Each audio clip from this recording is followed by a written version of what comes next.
Pay attention, heavens, and I will speak. Listen, earth, to the words of my mouth. Let my teaching fall like rain, and my words settle like dew, like gentle rain on new grass, and showers on tender plants. For I will proclaim Yahweh's name, declare the greatness of our God. The rock, his work is perfect. All his ways are entirely just. A faithful God without prejudice. He is righteous and true. His people have acted corruptly toward him. This is their defect. They are not his children, but a devious and crooked generation. Is this how you repay the Lord, you foolish and senseless people? Isn't he your father and creator?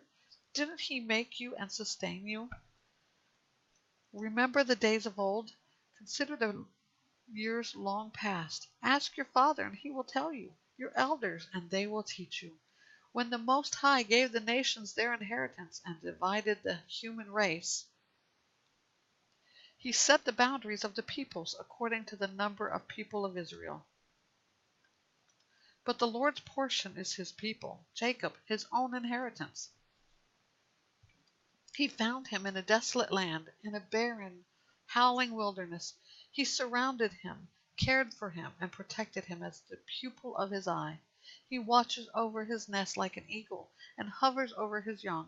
He spreads his wings, catches him, and lifts him up on his pinions. The Lord alone led him, with no help from a foreign god. He made him ride on the heights of the land and eat the produce of the field. He nourished him with honey from the rock, and oil from flint-like rock, cream from the herd, and milk from the flock, with the fat of lambs, rams from Bashan, and goats, and the choicest grains of wheat. You drank wine from the finest grapes. Then Jeshurun became fat and rebelled. You became fat, bloated, and gorged. He abandoned the God who made him and scorned the rock of his salvation. They provoked his jealousy with foreign gods.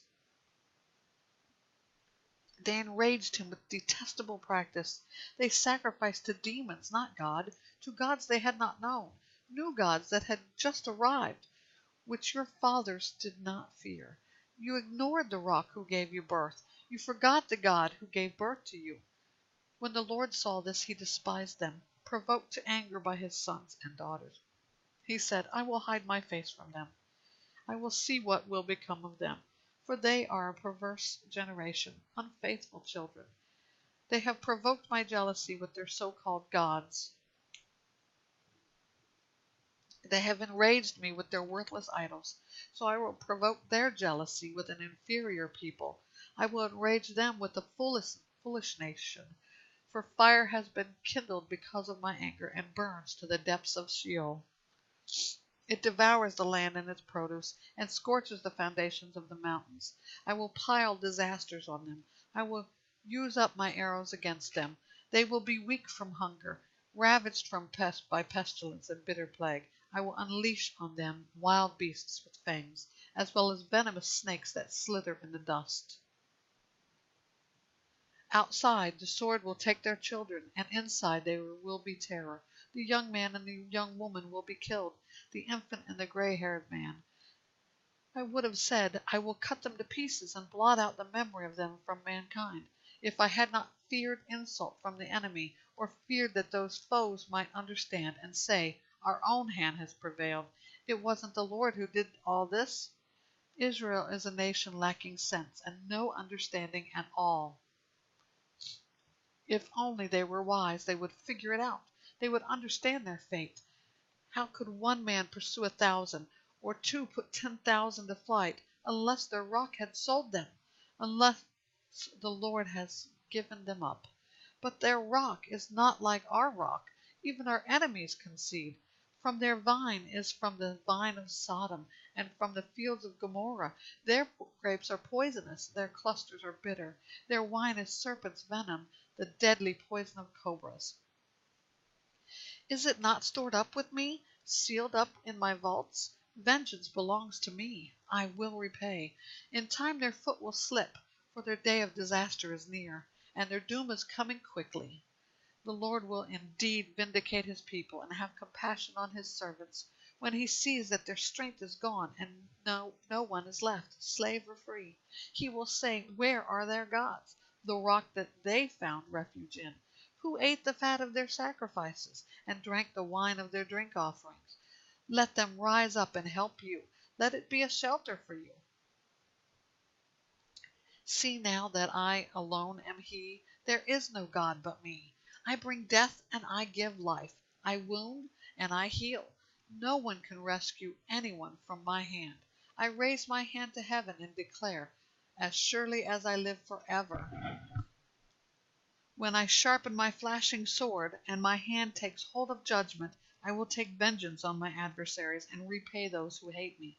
I will make my arrows drunk with blood, while my sword devours flesh, the blood of the slain and the captives, the heads of many leaders. Rejoice, you nations, concerning his people, for he will avenge the blood of his servants. He will take vengeance on his adversaries. He will purify his land and his people. Moses came with Joshua, son of Nun, and recited all the words of this song in the presence of the people. After Moses finished reciting all these words to Israel, he said to them, take to heart all these words I am giving as a warning to you today, so that you may command your children to carefully follow all the words of this law. For they are not meaningless words to you, but they are your life, and by them you will live long in the land you are crossing the Jordan to possess. In that same day the Lord spoke to Moses, go up Mount Nebo, in the Abarim range, and in the land of Moab, cross from Jericho, and view the land of Canaan I am giving the Israelites as a possession. Then you will die on the mountain that you go up, and you will be gathered to your people, just as your brother Aaron died on Mount Hor, and was gathered to his people. For both of you broke faith with me among the Israelites at the waters of Meribah Kadesh in the wilderness of Zin, by failing to treat me as holy in their presence.